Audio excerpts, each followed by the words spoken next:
2026년도 이제 새해가 밝았습니다. 새해가 되면 여러 많은 또 기대감으로 설레임 마음이 있는가 하면 한 번도 걸어가지 못해본 길이기에 또 두려운 마음도 찾아옵니다. 짙은 안개 속을 걷는 듯한 이 여정 앞에 우리에게 가장 필요한 것이 있다면 하나님의 인도하심입니다. 보통 하나님의 인도하심 그러면 우리가 막연하게 생각을 하죠. 굉장히 추상적인 그 개념으로 우리가 인지를 하는데 사실은 매우 하나님의 인도하심은 실제적이고 구체적인 것입니다. 이를 잘 보여주는 것이 오늘 본문에 등장하는 언약궤입니다. 언약궤는 말 그대로 하나님과 이스라엘 백성들 사이에 맺은 언약을 증거하는 궤입니다. 예를 들어 두 사람 사이에 어떤 합의가 이루어지고 나면 함께 계약서를 쓰죠. 그리고 도장을 짓습니다.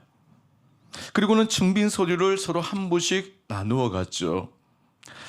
이후에 두 사람 중에 한 사람이 약속을 깨뜨릴 경우에 그 증빙 서류를 내밀면 아무 말도 못하게 됩니다. 언약궤가 이와 같은 성격을 가지고 있어요.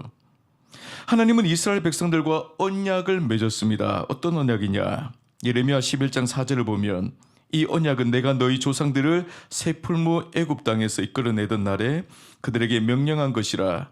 곧 내가 이르기를 너희는 내 목소리를 순종하고 나의 모든 명령을 따라 행하라. 그리하면 너희는 내 백성이 되겠고 나는 너희의 하나님이 되리라. 하나님과 이스라엘 백성들 사이에 맺은 언약은 이제 쉽게 말해서 요약하면 이것입니다. 너희가 내 말에 순종하기만 하면 내가 너희의 하나님이 될 것이고 너희는 나의 백성이 될 것이다. 이 약속의 징표가 바로 언약궤였습니다. 언약궤 안에는 세 가지가 들어 있었습니다. 하나님이 모세에게 건네준 십계명 돌판 2개와 그리고 하나님이 이스라엘 백성들을 광야에서 먹이셨던 만나와 또 아론의 쌍난 지팡이가 이 세 가지가 들어가 있었어요. 하나님이 언약궤를 주신 이유는 분명합니다.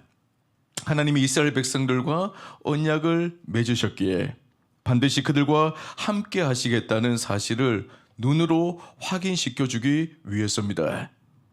이스라엘 백성들은 언약궤를 통해 하나님이 자신들과 함께 하신다는 것을 알 수가 있었어요. 그들은 아침마다 일어나서 언약궤에 있는 곳을 바라보았습니다. 들로 나갈 때도 밤에 침실에 들어가기 전에도 그 언약궤를 바라보면서 하나님이 우리와 함께 하신다는 그 확신과 믿음을 가질 수 있었던 겁니다. 근데 신약 시대에 오면요, 이 언약궤가 더 이상 존재하지 않습니다. 언약궤란 말 자체가 사라졌어요. 하지만 신약 시대의 언약궤의 역할을 대신하신 분이 있습니다. 바로 예수 그리스도십니다. 하나님이 눈에 보이는 육신의 몸으로 이 땅에 오셨어요. 주님은 나를 본 자가 아버지를 보았다. 아버지가 내 안에 계시고 나도 아버지 안에 거한다라고 말씀을 하셨습니다. 예수님은 임마누엘 주님으로 오셨어요. 임마누엘이라는 말은 하나님이 우리와 함께 계시다는 뜻입니다. 구약 시대에는 언약궤를 통해 하나님이 함께 하시는 것을 알았다면 신약 시대에는 예수님을 통해서 하나님이 함께 하시는 것을 알게 되었습니다. 근데 지금은 예수님이 이 땅 가운데 계시지 아니하시죠. 하나님 보좌 우편에 앉아 계십니다. 하지만 예수의 영이신 성령이 우리와 함께 하십니다. 하나님이 오늘날 지금 영으로 우리와 함께 하시는 것입니다. 구약 시대에는 하나님이 나무로 만든 상자를 통해 내가 너희와 함께 하신다는 것을 증거하셨어요. 반면에 신약 시대에는 육신의 몸을 입고 이 땅에 오신 예수 그리스도를 통하여 내가 너희와 함께 한다는 사실을 보여주셨습니다. 그리고 지금은 우리 각자의 마음속에 예수의 영이신 성령을 통하여서 우리의 삶을 인도하시고 지키시고 보호해주고 계시는 겁니다. 하나님의 언약의 증거가 나무 상자에서 육신으로 또 육신에서 영으로 옮겨간 것입니다. 우리는 구약시대 백성들과 차원이 다른 삶을 살아가고 있어요. 구약 시대에는 언약궤를 바라보면서 하나님을 따랐다면 오늘날은 우리 안에 영으로 계시는 예수 그리스도를 믿음으로 따르며 살아가고 있는 겁니다. 우리가 이 사실을 분명히 알고 오늘 본문을 이해해야 합니다. 오늘 본문을 보면 이스라엘 백성들이 요단강 앞에 서 있습니다. 40년의 광야 생활을 끝내고 요단 강가에서 약속의 땅, 가나안 땅을 바라보고 있어요. 그때 하나님이 이런 말씀을 하시죠. 4절에 보니까 그러나 너희와 그 사이 거리가 2,000규빗쯤 되게 하고 그것에 가까이 하지는 말라. 그리하면 너희가 행할 길을 알리니 너희가 이전에 이 길을 지나보지 못하였음이니라 하니라. 자, 여기 마지막 부분에 보니까 너희가 이전에 이 길을 지나고 보지 못하였음이라 라고 말씀하고 있습니다. 우리 인생길이 마치 이와 같습니다. 표면적으로는 인생이 늘 똑같아 보이죠. 새해가 되어도 여러분 비슷한 일을 하고 비슷한 길을 걷습니다. 일상의 삶이 반복됩니다. 다람쥐 쳇바퀴 도는 것처럼 느껴질 때도 있습니다. 하지만 우리가 순간순간 대하는 미래는 언제나 새롭습니다. 우리가 전혀 알지 못하는 길이죠. 과거에 경험하지 못한 순간입니다. 우리는 내일 일을 알지를 못해요. 모든 게 낯설고 두렵습니다. 그러기에 하나님의 절대적인 인도하심이 우리에게 요구되는 것입니다. 구약시대에 하나님은 언약궤를 통하여서 이스라엘 백성들을 인도해 가셨어요. 언약궤는 하나님의 임재와 인도하심을 보여주는 상징물입니다. 우리는 오늘 본문을 통해 언약궤와 관련된 세 가지 질문을 던져볼 수 있습니다. 먼저는 언약궤의 역할이 무엇이냐는 것이죠. 네 가지 역할을 했습니다. 첫째로는 앞서가며 길을 인도했어요. 3절을 보시면 백성에게 명령하여 이르되 너희는 레위 사람 제사장들이 너희 하나님 여호와의 언약궤 매는 것을 보거든 너희가 있는 곳을 떠나 그 길을 따르라. 여기 보면 언약궤를 맨 제사장들이 항상 백성들보다 앞서 행하였음을 알 수가 있습니다. 언약궤는 이스라엘 백성들 앞에서 길을 여는 역할을 했습니다. 근데 광야 여정을 보면 언약궤가 단독으로 일하지를 않습니다. 항상 함께하는 것이 있었어요. 바로 불기둥과 구름기둥입니다. 언약궤 외에는 늘 불기둥과 구름기둥이 있었어요. 그래서 백성들은 언약궤의 위치와 하나님의 인도하심을 쉽게 확인할 수가 있었습니다. 민수기 9장과 10장을 보면 언약궤 위에 구름이 떠오르면 이 백성들이 이동을 했고 구름이 머물면 한 달이든 1년이든 그 자리에 가만히 머물렀습니다. 이처럼 언약궤는 구름기둥 불기둥과 함께 이스라엘 백성들을 인도하는 역할을 했다는 거예요. 근데 광야를 지나 요단 강가에 이르렀을 때는 구름기둥과 불기둥이 더 이상 등장하지를 않습니다. 하나님은 때에 따라서 인도하시는 방법을 달리하세요. 광야에서는 구름기둥과 불기둥이 반드시 필요했습니다. 광야는요, 온도차가 너무 심해서 사람이 생존할 수가 없는 환경이었습니다. 낮 기온이 무려 45도까지 올라갔어요. 낮에 그 뜨거운 태양볕이 지면을 달구고 모래 폭풍이라도 불면 체감 온도는 높이 올라갔습니다. 그 무더위에 200만 명이나 되는 백성들이 여러분 생존한다는 것은 불가능한 것이죠. 그래서 하나님이 구름기둥으로 햇빛을 막아서 서늘한 그늘을 내어주신 것입니다. 반대로 밤이면 기온이 급감하여서 여러분 영하로 떨어져요. 그때 하나님은 불기둥을 통하여서 그들의 몸이 차가워지지 않도록 체온을 유지할 수 있도록 보호해 주셨어요. 이처럼 광야 생활 중에 구름기둥과 불기둥은 생존을 위한 필수 요건이었습니다. 하지만 광야를 지나 요단강에 이르러서는 더 이상 피어치 않게 되었어요. 사람이 살기에 적합한 기온이 유지되었기 때문입니다. 이제는 언약궤만으로도 이 이스라엘 백성들을 인도할 수 있는 그 환경이 열려진 거예요. 마찬가지로 하나님은 우리를 인도하실 때의 상황에 따라서 방법을 달리하십니다. 우리가 평탄한 길을 걸을 때와 위기를 만났을 때가 달라요. 시편 23편의 다윗의 시에 나오는 것처럼 우리가 푸른 풀밭과 쉴만한 물가에 있을 때는 하나님이 멀찍이 우리를 지켜보십니다.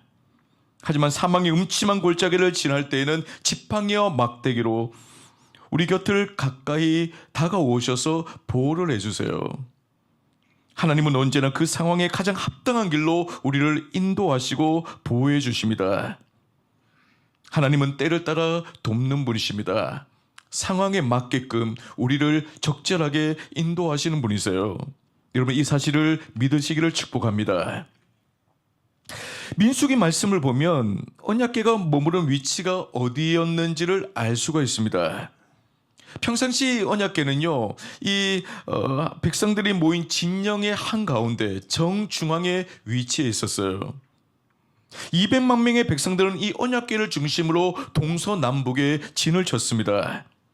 하지만 이동이 시작되면 언약궤의 위치가 달라졌어요. 정중앙에 있던 이 언약궤가 맨 앞에 나서게 됩니다. 민수기 10장 33절을 보면 그들이 여호와의 산에서 떠나 3일길을 갈 때에 여호와의 언약궤가 그 3일길에 앞서가며 그들의 쉴 곳을 찾았고, 행진이 시작되자 진영의 한가운데 있던 이 언약궤가 백성들 맨 앞에 서서 이스라엘 백성들을 이끌었던 것입니다. 이는 하나님이 언제나 우리 앞서 행하시는 분임을 보여주는 것이죠. 오늘 우리는 새해 첫 주일 예배를 드리고 있습니다. 지금 우리 마음속에는 한 해를 향한 기대감도 있지만은 또 앞날에 대한 어떤 불안감과 두려움도 존재하고 있어요. 이때 우리가 잊지 말아야 될 한 가지가 있습니다. 하나님이 우리가 걱정하고 염려하고 있는 그 미래를 이미 걸어가고 계시다는 거예요. 하나님은 언제나 우리보다 앞서 가시는 분입니다. 이 믿음이 있어야지 여러분, 우리가 밤에 평안히 잠들 수가 있어요. 내일에 대한 불안과 염려를 하나님 앞에 다 맡기고 마음의 참된 쉼과 평안을 얻을 수가 있습니다. 하나님은 우리의 인생길을 뒤쫓아 오시는 분이 아니세요. 언제나 항상 앞서 행하시며 우리가 걸어가야 할 길을 예비하시는 분이십니다. 그러므로 여러분, 내일을 염려할 필요가 없어요. 우리가 걱정하고 있는 그 길을 주님이 미리 가 계시기 때문입니다. 우리는 그저 평안한 마음으로 그 뒤를 따라가기만 하면 되는 것이죠. 여러분, 이 사실을 믿는 자는 날마다 승리하게 될 줄 믿습니다. 다음으로 두 번째, 언약궤의 역할은 쉴 곳을 찾아주는 것입니다. 민수기 10장 33절을 보시면 그들이 여호와의 산에서 떠나 3일길을 갈 때에 여호와의 언약궤가 그 3일길에 앞서가며 그들이 쉴 곳을 찾았고, 여기 보니까 언약궤가 앞서 나아가면서 이스라엘 백성들이 쉴 만한 곳을 찾아주었다라고 하죠. 이스라엘 백성들은 언약궤 위에 떠 있는 구름의 인도를 받았습니다. 구름이 움직이면 따라서 움직였고 구름이 멈추면 함께 멈추었습니다. 언약궤가 머무는 자리에는 물이 있었고요, 오아시스가 있었습니다. 장막을 칠 수 있는 평지가 있었습니다. 거기서 백성들은 잠시나마 쉬며 쌓인 피로를 풀 수가 있었어요. 오늘날도 마찬가지입니다. 우리가 지치고 슬프고 외로울 때 하나님이 미리 예배해 두신 곳이 있습니다. 그것은 바로 예수 그리스도의 품이에요. 마태복음 11장 28절에 주님이 말씀합니다. 수고하고 무거운 짐진 자들아, 다 내게로 오라, 내가 너희를 쉬게 하리라. 이런 우리 마음에, 우리의 인생에 참된 쉼과 평안을 주시는 유일한 분은 바로 예수 그리스도밖에 없음을 믿으시기를 바랍니다. 그분 안에 참된 쉼이 있습니다. 안식이 있습니다. 하나님은 오늘도 지친 우리를 그분께로 인도하고 계십니다. 세 번째로, 언약궤는 이스라엘 백성들을 대신해 싸우는 역할을 했어요. 신명기 1장 30절에 너희보다 먼저 가시는 너희의 하나님 여호와께서 애굽에서 너희를 위하여 너희 목전에서 모든 일을 행하신 것 같이 이제도 너희를 위하여 싸우실 것이며. 여기 보면 너희를 위하여 싸운다라고 했습니다. 이스라엘 백성들이 이방 민족과 싸울 때에 항상 언약궤가 맨 앞서 행했어요. 불기둥과 구름기둥이 함께하면서 전쟁의 선봉에 나섰습니다. 요단강을 건널 때도 마찬가지죠. 언약궤를 맨 제사장이 맨 앞에 섰어요. 그리고 요단강에 발을 담궜을 때 요단강이 끊어지는 역사가 일어났습니다. 여리고성을 무너뜨릴 때도 그랬습니다. 언약궤를 맨 제사장이 앞장서 성 주위를 돌았습니다. 그때 선우성과 같은 성벽이 무너졌어요. 하나님이 앞서 적들과 싸우신 것입니다. 오늘도 마찬가지입니다. 예수님은 우리보다도 앞서가세요. 악한 자가 우리를 만지지 못하도록 싸우십니다. 여러분, 이 사실을 믿으셔야 돼요. 우리 주변에는 영적으로 악한 것들이 많습니다. 사단 마귀는 하나님의 자녀들을 쉬지 않고 끊임없이 공격해와요. 조그만 방심에도 사단의 올무에 걸릴 수가 있습니다. 깊은 구렁텅이에 빠질 수가 있습니다. 하지만 그때도 주님이 우리를 대신해 싸워주시죠. 앞서 가셔서 사단의 공격을 막아주십니다. 이기게 해주십니다. 과거에도 그랬고 현재에도 그랬고 새해에도 미래에도 동일하게 하나님이 앞장서 우리와 함께 싸우실 줄 믿으시기를 바랍니다. 네 번째로 언약궤는 이스라엘 백성들을 보호해주는 역할을 했어요. 신명기 1장 31절을 보시면 광야에서도 너희가 당하였거니와 사람이 자기의 아들을 안는 것 같이 너희의 하나님 여호와께서 너희가 걸어온 길에서 너희를 안으사 이곳까지 이르게 하셨느니라 하나. 자, 여기 보니까 자기 아들을 안는 것 같이 너희를 안으사 라는 표현이 반복되어져 있어요. 안으사라는 말이 반복됩니다. 하나님은 당신의 전능하신 팔로, 자비로우신 팔로 우리를 안고 가시는 분이세요. 우리를 보호해 주시는 것입니다. 이처럼 언약궤는 우리의 길을 인도해 줍니다. 쉴 곳을 찾아줍니다. 우리를 대신해 원수와 싸워줍니다. 보호해 주십니다. 우리는 언약궤를 통해 하나님이 지금 우리를 어떻게 인도해 가시는가를 알 수가 있어요. 다음으로 본문을 통해 살펴볼 두 번째 질문이 있습니다. 백성들이 왜 언약궤를 뒤따라가야 하느냐 하는 질문입니다. 3절을 보시면 백성에게 명령하여 이르되 너희는 레위 사람 제사장들이 너희 하나님 여호와의 언약궤 매는 것을 보거든 너희가 있는 곳을 떠나 그 뒤를 따르라. 백성들은 반드시 언약궤를 따라가야 했습니다. 언약궤를 따라간다는 것은 하나님의 뜻을 따라 사는 삶을 말해요. 하나님의 명령에 순종하는 삶입니다. 제가 신대원 다닐 때에 이 시각장애를 가진 전도사님이 계셨어요. 그분은 앞을 보지 못하기 때문에 늘 안내견을 동반해서 다녔습니다. 길을 나설 때나 어떤 계단을 오르내릴 때 이 안내견 도움을 받는 거죠. 이 안내견을 보게 되어지면 이제 손잡이가 이렇게 몸에 부착이 되어져 있어요. 그 손잡이를 붙잡고 이제 뒤따라가는 거죠. 놀라운 거는요, 이게 이 전도사님이 이 안내견을 따라서 갈 때에 전혀 두려워하지 않는다. 어떤 차도를 건널 때나 아니면 계단 오르내릴 때 강의실 다니고 할 때에 조금의 머뭇거림도 없어요. 이유가 있습니다. 안내견을 신뢰하기 때문이에요. 그 결과 신대원 3년 과정을 아무 사고 없이 무사히 마칠 수가 있었습니다. 여러분, 우리 인생길에도 앞서 가시는 분이 있습니다. 바로 주님이세요. 주님이 앞서 가시고 우리는 그 뒤를 따라가야 합니다. 주님의 뒤를 따라가는 삶보다 사실 더 안전한 삶이 없어요. 주님은 우리가 가야 할 길을 미리 아시는 분이시고 가장 선한 길로, 온전한 길로 우리의 삶을 인도해 주십니다. 그러므로 우리가 올 한 해 동안 해야 될 일은 단 한 가지예요.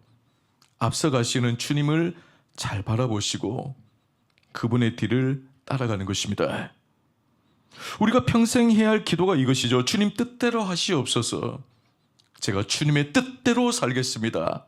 주님이 보여주신 그 길로 나가겠습니다. 주님 길을 보여주십시오.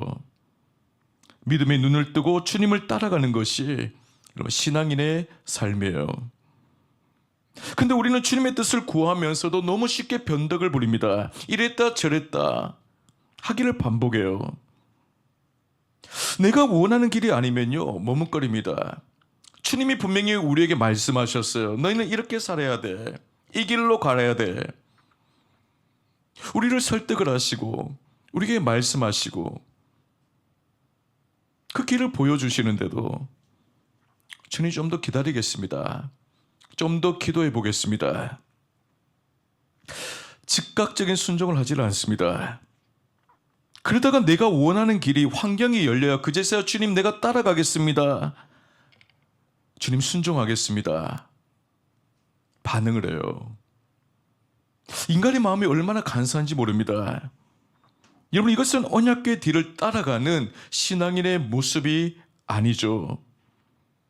사실 인생을 살다 보면요 내 눈에 보기에 굉장히 좋아 보이는 길이 있어요. 그 길로 들었으면 뭔가 이루어질 것 같습니다. 대박 날 것 같아요. 그래서 하나님의 뜻을 묻지도 않고 기도도 하지 않고 그냥 그 길로 가는 거예요. 그러나 시간이 지나서 돌아보면요 이 잘못된 선택이었음을 깨닫고 크게 후회하는 경우가 많습니다. 여러분 내 눈에 좋아 보이는 길이 반드시 좋은 길이 아닙니다. 착각하지 마셔야 돼요. 이번에 로또 보면요 이게 아브라함의 조카 로또 보면 엉뚱한 걸 선택을 했잖아요. 눈에 보이는 좋은 것을 붙잡았다가 인생이 망해버렸잖아요. 여러분 우리가 볼 때 좋은 것이 아니라는 거예요. 뭔가 될 것 같지만은 되지 않습니다. 나중에 보면 거기에 좋은 열매가 없어요. 내 뜻대로 선택한 길은 결코 축복의 길이 아닙니다. 신자는 이런 삶을 사시면 안 돼요. 우리는 언제나 언약궤 뒤를 따라가야 합니다. 하나님이 보여주신 길을 말씀하신 길로 나가셔야 돼요. 구약시대 이스라엘 백성들은 눈에 보이는 언약궤를 따라갔기에 그 순종하는 것이 오히려 수월했을지 모릅니다. 그런데 주님은 우리에게 보여주지 않아요. 주님은 우리 마음 가운데 계십니다. 영으로 계셔요. 그래서 우리는 믿음의 눈을 뜨고 따라가야 됩니다. 내 앞에 계신 주님의 뜻을 분별하며 따라가는 것이 결코 쉬운 일이 아니죠. 그래서 우리에게 필요한 것이 뭐냐면 믿음이에요. 주님이 지금 또 내 인생을 주관하고 계시고 인도하고 계심을 믿음의 눈으로 보셔야 됩니다. 여러분 그 믿음만 있으면 눈에 보이는 언약궤보다 더 큰 확신으로 주님을 따를 수가 있는 것이죠. 저는 하나님이 오늘 우리 모두에게 큰 믿음 주셔서 내 안에 계신 예수님만을 온전히 따라가는 순종의 걸음을 걸어가는 우리 모든 성도들 되시기를 축복합니다. 마지막으로 오늘 본문을 통해 살펴볼 질문이 있습니다. 백성들이 왜 언약궤와 일정한 거리를 두어야 했느냐는 것입니다. 4절을 보시면 그러나 너희와 그 사이 거리가 2000규빗쯤 되게 하고 그것에 가까이 하지는 말라. 그리하면 너희가 행할 길을 알리니 너희가 이전에 이 길을 지나보지 못하였음이니라 하니라. 여기 보니까 백성들이 언약궤 뒤를 따를 때 하나님이 명령하시기를 2000규빗쯤 일정 거리를 두고 따라올 것을 말씀을 하셨어요. 2000규빗을 우리나라 거리로 환산을 하면 한 2km 정도 됩니다. 1km 정도 돼요. 여러분 언약궤의 크기는요 길이가 한 112.5cm 정도 되었어요. 한 강대상 이 정도 길이 정도 되었고요. 그 높이와 폭이 67.5cm 정도 되었습니다.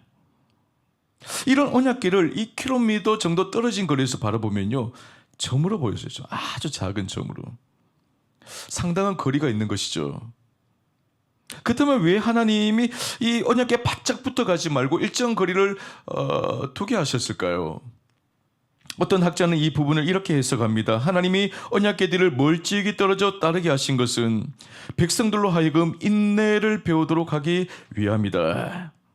충분히 일리가 있는 해석이죠. 이스라엘 백성들의 입장에서 보면 이 언약궤가 선명하게 보이지 않았을 것입니다. 어떤 방향으로 어떤 길로 인도하는지 바로 가늠하기가 힘들었을 거예요.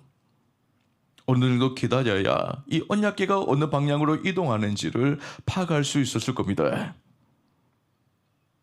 상당한 인내를 요구하는 거죠.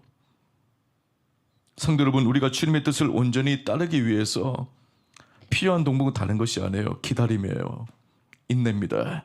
조급하면 안 돼요. 우리는 너무나도 성급해가지고 하나님이 움직이지 않아요. 벌써 본인이 움직여서 가는 경우가 많이 있어요. 하나님이 아직 목적지에 이르기도 전에 우리가 먼저 도달하는 경우가 있습니다. 그런 성급함 때문에 우리는 인생에서 실패와 좌절을 반복해서 경험을 하는 거예요. 후회하는 인생이 되는 거예요. 우리가 인내하지 못하고 쉽게 성급해지는 이유는 모든 기준이 하나님이 아니라 자신에게 맞춰져 있기 때문입니다. 자기중심적인 사람은요, 자기에게 유익이 된다 싶으면 하나님의 뜻을 안 물어요. 상관이 없어요. 하나님의 영광 관심조차 없어요. 내가 원하는 게 중요한 거지. 내가 좋아하는 것 하는 게 중요한 거지. 눈에 보이고 내게 유익이 되는 당장에 그것이 중요한 것이지. 다른 것을 보지 않는단 말이죠. 그것이 선한 일인지 악한 일인지 충분히 고민하지 않습니다. 일단 먼저 행동을 하고 그냥 결정해 버려요. 그다 일이 잘못되어 꼬이면 그제서야 자기의 잘못을 깨닫고 하나님 앞에 도움을 구합니다. 이 소잃고 외양간 고치기식이죠.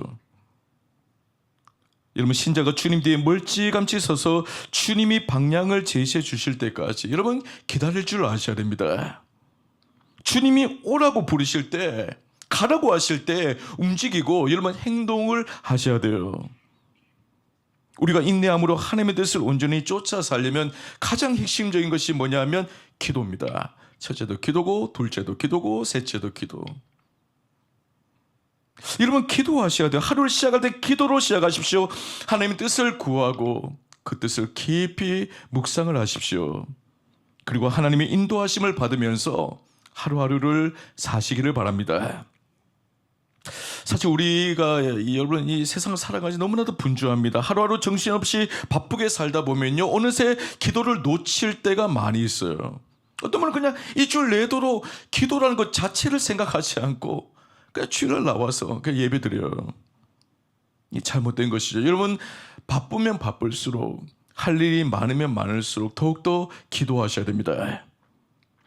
우리가 사는 세상 절대 쉽지를 않습니다. 세상은 갈수록 거칠어져 가고 우리는 점점 약해져 가요. 내가 할 수 있는 일보다 여러분 인생을 살면서 할수록 내 힘으로 할 수 없는 영역들이 더욱더 확장되어져 갑니다. 그와 동시에 사단 마귀와 유혹은요 더욱더 거세져요. 이런 현실 속에서 우리가 의지하고 기댈 수 있는 곳은 하나님밖에 없습니다. 하나님의 인도하심만이 우리의 유일한 희망이고 우리의 유일한 소망입니다. 세상을 이길 힘이 됩니다. 우리가 하나님의 인도하심을 받으려면 매일마다 기도의 삶을 살아가셔야 돼요. 여러분 기도가 없으면 어떻게 하나님의 뜻을 알 수가 있어요? 여러분 하나님의 뜻을 모르면요 하나님의 인도하심을 받는다는 것은 불가능한 것이죠. 그 결과 영혼은 자꾸 메말라가고 인생은 점점 내리막길로 향하게 되는 것입니다. 그러므로 반드시 기도하셔야 돼요. 주님은 우리에게 많은 것 요구하지 않습니다. 오늘 말씀을 통해 우리에게 요구하시는 삶이 뭐냐? 내게 좀 나와서 물어라. 기도해라. 그러면 내가 너희 가야 할 길을 가르쳐 주겠다. 내가 앞서 행하여 주겠다. 너희 길을 보장해 주겠다. 책임져 주겠다. 말씀하고 계셔요. 성도 우리 모두가 이 하나님의 약속을 믿고 날마다 기도함으로 불확실한 불투명한 이 세상 속에서 가장 확실한 하나님의 인도함을 받는 복된 한 해, 복된 인생이 될 수 있기를 주님의 이름으로 간절히 축원합니다.